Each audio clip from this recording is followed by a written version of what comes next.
Hello बच्चों। तो question देखते हैं कि क्या दिया गया है कि the structural formula of tetra aqua डाइक्लोरिडो chromium 3 chloride is dash. यहाँ पे हमको चार ऑप्शंस दिए गए हैं। फर्स्ट वाला दिया गया है H2O4 Cl2 Cr Cl2। Second में दिया गया है Cl2 H2O4 Cr Cl3। Third में दिया गया है Cr H2O4 Cl2 Cl। और फोर्थ में दिया गया है Cr H2O4 Cl3। तो देखते हैं कि इस क्वेश्चन को समझने के लिए जो की कॉन्सेप्ट की ज़रूरत है वो क्या है।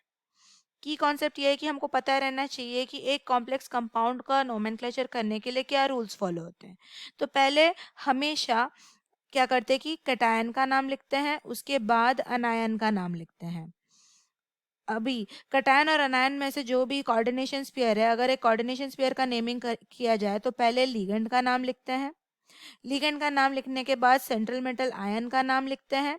सेंट्रल मेटल आयन लिखने के बाद ऐसे कर्व्ड ब्रैकेट्स के अंदर मेटल आयन का ऑक्सीडेशन स्टेट लिखते हैं। अब लिगेंड अगर एक से ज्यादा हो एक ही टाइप के तो उससे पहले प्रीफिक्स लगाया जाता है। जैसे कि अगर दो है तो डाई, तीन है तो ट्राई, चार है तो टेट्रा, पांच है तो पेंटा एंड सो ऑन। अब मेटल आयन, अगर ये हमारा जो कोऑर्डिनेशन स्फीयर है कैटायनिक स्फीयर है तो फिर मेटल आयन का नाम जैसे होना चाहिए वैसे ही रहेगा।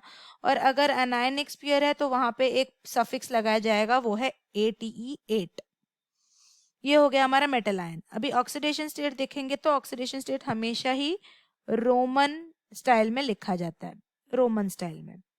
अभी हमारे कंपाउंड का नाम देखते हैं। कंपाउंड का नाम दिया गया है टेट्रा एक्वा। एक्वा यानी कि H2O।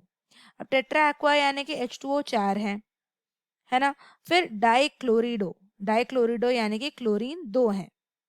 और ये सब हमारे कोऑर्डिनेशन स्फीयर के अंदर है। और यहाँ पे हमारा जो मेटल दिया गया है वो क्रोमियम है। और क्रोमियम को क्रोमियम ही लिखा गया है, क्रोमेट नहीं लिखा गया है, तो यानी कि ये कैटायनिक है। और क्रोमियम का जो ऑक्सीडेशन स्टेट है वो +3 है। तो अगर coordination sorry oxidation state chromium का +3 है तो ये पूरे कोऑर्डिनेशन कंपाउंड में कितना चार्ज रहेगा उसका कैलकुलेशन करते हैं कि यहाँ पे इसका +3 है।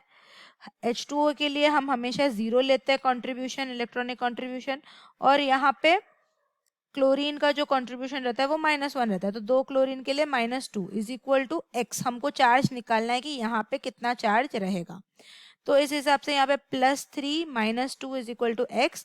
तो x का जो वैल्यू आ गया वो +1 यहाँ आ गया। तो यानी कि इसका जो कंपाउंड का नाम है वो ऐसा रहेगा कि CrH2O4Cl2+1। तो अब +1 है, इसका मतलब बाहर जो क्लोराइड यहाँ पे लिखा गया है, यहाँ पे क्लोराइड है, तो यहाँ पे जो क्लोराइड रहेगा वो इसी को बैलेंस करने के लिए रहेगा। तो एक क्लोराइड जो होता है वो -1 का होता है, तो +1 को बैलेंस करने के लिए एक ही क्लोराइड बाहर रहेगा। तो ये हो गया हमारा formula of the complex compound जो दिया गया है CrH2O4Cl2Cl। यानी कि हमारा ऑप्शन 3 जो है वो करेक्ट है। I hope you understand the solution. Thank you.